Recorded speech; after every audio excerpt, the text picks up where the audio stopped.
Alors, la place de la ludothèque. Moi, j'aime beaucoup le mot ludothèque parce qu'il exprime effectivement l'idée que le jeu doit avoir de la place. On le sait, le jeu, c'est pas le simple divertissement. Hein. C'est pas comme si on avait dit on met une arène ou on mettre un cirque.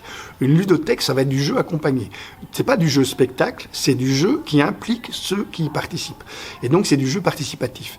À partir du moment où on va aider des gens à se mettre en situation de participer ensemble à une activité collective, on est en train finalement de mettre en place les bases d'une démocratie. Il faut savoir que le jeu, c'est un univers démocratique. Vous avez en principe dans un jeu tous les mêmes chances de réussir à la base. Il y aura un ensemble d'éléments qui font, y compris des éléments liés au hasard. Hein. Quand vous introduisez un dé, vous allez juste introduire le hasard. Ben, dans la vie aussi, on introduit le hasard et vous aurez des jeux qui vont vous permettre de mettre en scène des phases de vécu partagées qui vont vous permettre d'échanger à propos de ce vécu partagé. Une ludothèque, c'est un endroit essentiel dans toutes les démocraties parce que ça permet, pour autant qu'on le fasse intelligemment et pour autant qu'on considère le jeu comme étant autre chose qu'un simple passe-temps ou pire que ça, un divertissement. Le mot divertissement est un peu dangereux par rapport à une ludothèque parce que si on a l'impression qu'on va juste s'amuser en se livrant à des activités frivoles, eh bien on aura l'impression que c'est un espace effectivement qui est mis à l'écart de la société pour que les personnes puissent souffler un peu en perdant en gros leur temps à force de se divertir. Ben non, ludothèque, c'est autre chose. C'est pour ça que derrière le mot ludo, il y a le mot tech.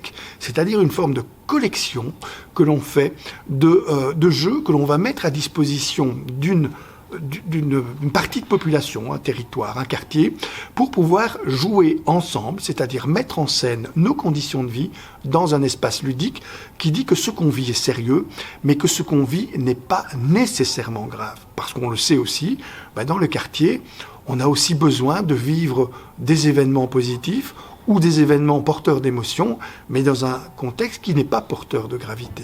C'est pour ça que les gens, dans une ludothèque, ont le sentiment de passer de bons moments ensemble, mais sans nécessairement s'être mis en danger dans un contexte dans lequel ils mettent en jeu des éléments graves.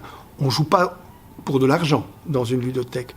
On joue pour le plaisir d'être ensemble, mais d'exercer une activité significative. C'est pour ça que quand on est dans une ludothèque, on sait qu'on va prendre les jeux au sérieux avec d'autres personnes qui prennent le jeu au sérieux eux aussi. Parce que sinon, ça n'aurait pas de sens. On sait aussi qu'on aura différents jeux à notre disposition. C'est ça que j'aime aussi dans l'idée de la ludothèque, c'est qu'on n'est pas dans un jeu imposé, on est dans une proposition de jeu qui est faite avec une collection de jeux qui vont pouvoir mettre en scène des éléments différents qui sont constitutif de ce qu'est un être humain et surtout de ce qu'est un être humain à l'intérieur d'une collectivité.